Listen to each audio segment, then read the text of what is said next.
ಮುಂದುವರೆದು ಒಂದು ಮಾತು ಹೇಳಿದ್ರು, ಸ್ನೇಹಿತರನ್ನ ಬದಲಾಯಿಸಬಹುದು, ನೆರೆಹೊರೆಯವರನ್ನಲ್ಲ ಅಂತ ಹೇಳಿದ್ರು. ಆದ್ರೆ ಕೆಲವು ಬ್ಲಡ್ಡಿಗೆ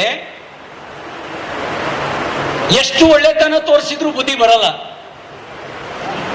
ಅದಕ್ಕೆ ಬಹುಶಃ ಒಂದು ಗಾದೆ ಮಾತು ಹುಟ್ಟಿದೆ, ತುಪ್ಪದಂಗಿದ್ರು ಕೆಲವರು ನಂಬಾರದು ಅಂತ ಹೇಳಿ.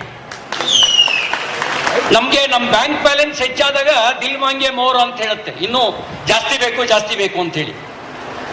ಆದ್ರೆ ಒಬ್ಬ ಸೈನಿಕ ದಿಲ್ ಮಾಂಗೆ ಮೋರ್ ಅಂತ ಹೇಳಿದ್ದು ಹಣಕ್ಕಾಗಿ ಅಲ್ಲ. ನನಗೂ ಇಲ್ಲಿಗೆ ಇವತ್ತು ಬರ್ತೀನೋ ಇಲ್ವೋ ಅಂತ ಅನ್ಸಿತ್ತು ವೀರೇಶ. ಬೆಳಿಗ್ಗೆ ಸಮನ್ಸ್ ಹಿಡ್ಕೊಂಡು ಬಂದಿದ್ರು.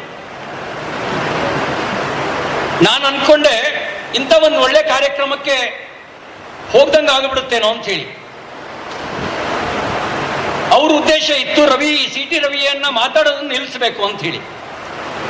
ನನ್ನ ಮನಸ್ಸು ಹೇಳ್ತು, ಇಂಥ 100 ಕೇಸ್ ಬರಲಿ ದಿಲ್ ಮಾಂಗೆ ಮೋರ್.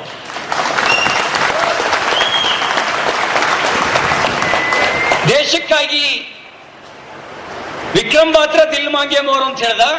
ಧರ್ಮಕ್ಕಾಗಿ ಮತ್ತು ದೇಶದ ಹಿತಕ್ಕಾಗಿ ಸತ್ಯವನ್ನು ಹೇಳೋದಕ್ಕೆ, ಕೇಸ್ ಹಾಕಿಸ್ಕೊಳ್ಳೋದಕ್ಕೆ ನಾನು ತಯಾರಿದ್ದೇನೆ. ನನ್ನ ಮನಸ್ಸು ಹೇಳುತ್ತೆ ದಿಲ್ ಮಾಂಗೆ ಮೋರ್.